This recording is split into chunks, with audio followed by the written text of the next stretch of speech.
নমস্কার বন্ধুরা, তেল ঝাল মশলার ইনপুটে আজকে আবার স্বাগত। গতকাল কথা দিয়েছিলাম, গতকাল যদি ব্লগে না সম্ভব হয় তাহলে আজকে অতি অবশ্যই আমার সেই প্রিয় রাজকন্যাটির অ্যাসামিজ বিহু ডান্সটা আপনাদের সঙ্গে শেয়ার করব।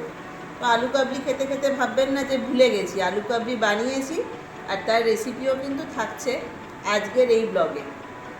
ছোটোবেলার স্মৃতি বিজড়িত সেই পাড়ায় হাত দিয়ে যাওয়া আলু কাবলি এলাকে হয়তো আপনাদের কাছে ফিরিয়ে দিতে পারবো না, কিন্তু ঘরে কিন্তু চাইলেই বানাতে পারেন একদম ছোটোবেলার আলু কাবলি। দেখুন বানিয়ে নিয়েছি আমি। তাহলে আলু কাবলির গল্প দেখতে দেখতে তার সঙ্গে দেখে নিন ছোট্ট একটি রাজকন্যার অসাধারণ performance, Assamese Bihu dance.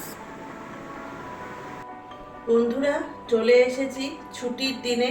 Actually আজকে আসামে ভোট, সেই হিসেবে ছুটি, আর ওয়েদারটাও বেশ ভালো। কলকাতার মতো তীব্র দাবদাহে কিন্তু আমরা পুড়ছি না, বেশ মেঘলা মেঘলা বৃষ্টি বৃষ্টি। তাই নিয়ে চলে এসেছি ছোট্টবেলার একটা আমাদের খাবার বানাবো এখন আমি, সেটা হচ্ছে আলু কাবলি। উপকরণ হিসেবে রয়েছে এটা কিন্তু আম আদা, এটা সম্পূর্ণ অপশনাল, যদি পাও তাহলে এরকম কুচিয়ে নিতে পারো।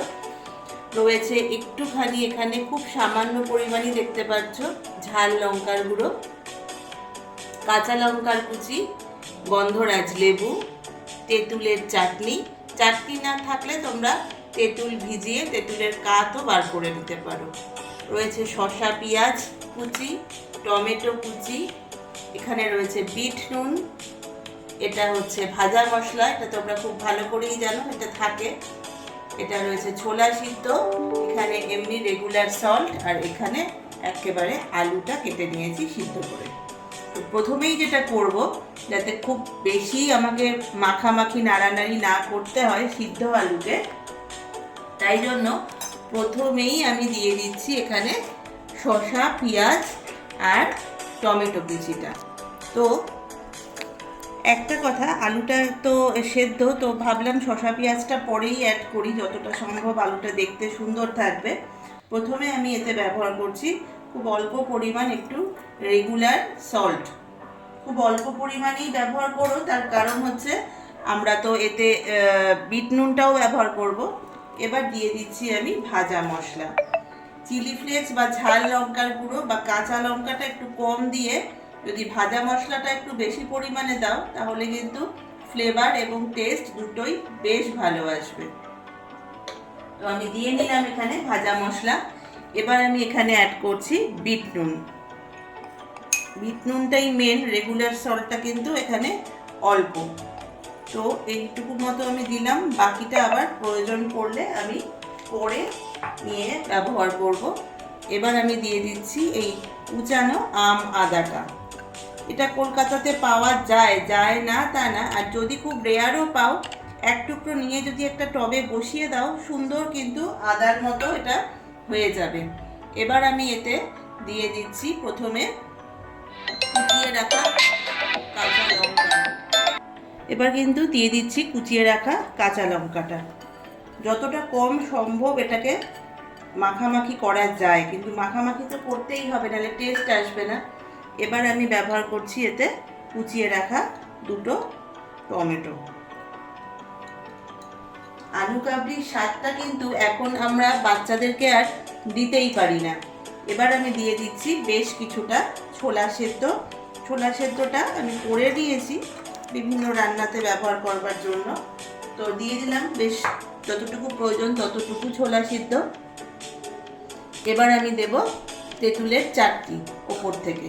তোমরা যদি চাটনি না বানাও তাহলে তোমরা দিয়ে দেবে। বন্ধুরা চাটনিটা আমি একটুখানি জল দিয়ে পাতলা করে নিয়েছি, কারণ চাটনি হিসেবে তো ওটা ব্যবহার হবে না, টক হিসেবে।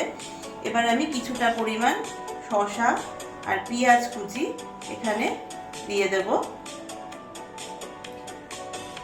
তারপর বাকি যেটুকু রইল সেটা আমি পরে সাজানোর জন্য ব্যবহার করব। এবার আমি দেব এখানে লেবু চিপে। আমি এখানে 2 স্লাইস মতো গন্ধরাজ লেবু নিয়েছি। গন্ধরাজ লেবুর গন্ধটা ভীষণ ভালো আসে আলু কাবলিতে, সেই জন্য আমি এখানে 2 পিস মতো নিয়েছি, কারণ আমি অনেকটা পরিমাণ আলু কাবলি আজকে বানাচ্ছি। আমরা তো খাবোই, সাথে আমাদের বন্ধু বান্ধবদেরও খাওয়াবো। তার কারণ এই আলু কাবলিটা কিন্তু আসামে একেবারেই পরিচিত নয়। এখানকার মানুষ কিন্তু আলু কাবলি বা চুরমুর এই বিষয়গুলো সম্বন্ধে একেবারেই জানেন না। কারণ এখানে ফুচকা পাওয়া যায়, অবশ্যই ঘুগনি ফুচকা, নর্মাল ফুচকা, দই ফুচকা, এগুলো এখন সবই চলে এসেছে মোটামুটি, এখানকার ফুচকালারা বানান। কিন্তু চুরমুর বিষয়টা কিন্তু এনারা জানেন না। এনারা একটা চাট মতো বানান। যাই হোক, লেবুটা গল্প করতে করতে চিপে নিয়েছি। এবার আমি দেব ওপর থেকে একটুখানি হালকা হাতে, আগে আমি একটু সাবধানে সাবধানে মেখে নেব, তারপর ওপর থেকে টক আর চিলি ফ্লেক্সটা বা ঝাল লঙ্কার গুঁড়োটা আমি অ্যাড করব। তোমরা এখনো বাড়িতে মাঝে মাঝে আলু কাবলি খাও নাকি সেটা কিন্তু অবশ্যই আমাকে জানিও। ছোটবেলায় যখন ওই যেত পাড়ার মোড় দিয়ে হেঁকে, সে তো শাল পাতায় করে তখন পরিবেশন করতো। তারপর কিন্তু আস্তে আস্তে শালপাতা ব্যাপারটা হারিয়েই গেল আমাদের ছোটবেলা থেকে। এখন তো শালপাতাতে ঘুগনিও আমি দেখি না কলকাতায় পরিবেশন করতে, সবই প্লাস্টিকের বা কাগজের প্লেট। তো যাই হোক, সেই ছোটবেলার আলু কাবলির গন্ধটা কিন্তু আমরা এখনো মিস করি। মোটামুটি আলগা হাতে একটু মেখে নিলাম। এবার আমি ওপর থেকে যে চাটনিটা বানিয়েছিলাম সেটা পাতলা করে নিয়েছি, সেটা আমি কিন্তু টক হিসেবে এখানে দিয়ে দিলাম। এবার আমি সবার শেষে দিচ্ছি এই সামান্য একটু বাড়িতে বানিয়ে রাখা ঝাল শুকনো লঙ্কার গুঁড়ো। চাইলে তোমরা শুকনো লঙ্কার গুঁড়োটা একটুখানি ব্যবহার না করেও তোমরা চিলি ফ্লেক্সও ব্যবহার করতে পারো। এবার আবার একই পদ্ধতিতে খুব সাবধানে সাবধানে উল্টে পাল্টে আলুটাকে পুরো টক আর এটার সঙ্গে মিশিয়ে নিলেই কিন্তু রেডি ছোটবেলার আমাদের লোভনীয় এবং মন কেমন করা আলু কাবলি। তোমরা এখনো কে কে আলু কাবলিকে মিস করো অবশ্যই কিন্তু আমাকে জানাতে ভুলো না। আর এই আলু কাবলির সঙ্গে কিন্তু আছে, তোমাদেরকে কথা দিয়েছিলাম আমি গতকাল যে ব্লগটা বানিয়েছিলাম, যে খুব সুন্দর কিউট এক রাজকন্যার অ্যাসামিজ যে বিহু ডান্স এখানকার ট্র্যাডিশনাল, একদম ট্র্যাডিশনাল ড্রেস পরে সেটা তোমাদেরকে দেখাবো। এবং সেটার জন্য এটাও একটু সময় চেয়ে নিয়েছিলাম যে গতকালও সেটা থাকতে পারে, আজকে তা না হলে অতি অবশ্যই থাকবে। চলো, হালকা হাতে কিন্তু এটা মেখে নিয়েছি, নাহলে সব আলুগুলোই ভেঙে যাবে। তাহলে কিন্তু সুন্দরভাবে রেডি আলু কাবলি। এবার আমি একটা সার্ভিং দেখছি, চেষ্টা করছি। শালপাতা তো নেই, কিন্তু অন্য কিছু আছে অনেকটা দেখতে শালপাতার মতো, সেটাতে সার্ভ করে তোমাদের সঙ্গে শেয়ার করব।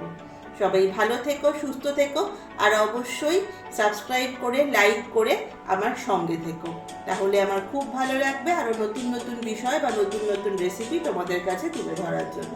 আজ এই পর্যন্তই, টাটা।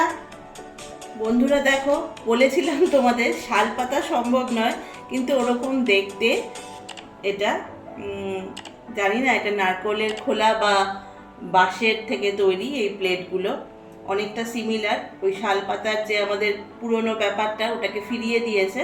তো আমি দুটো প্লেটে সুন্দর করে সাজিয়ে নিয়েছি। তাহলে চলো খাওয়া যাক আজকের আলু কাবলি।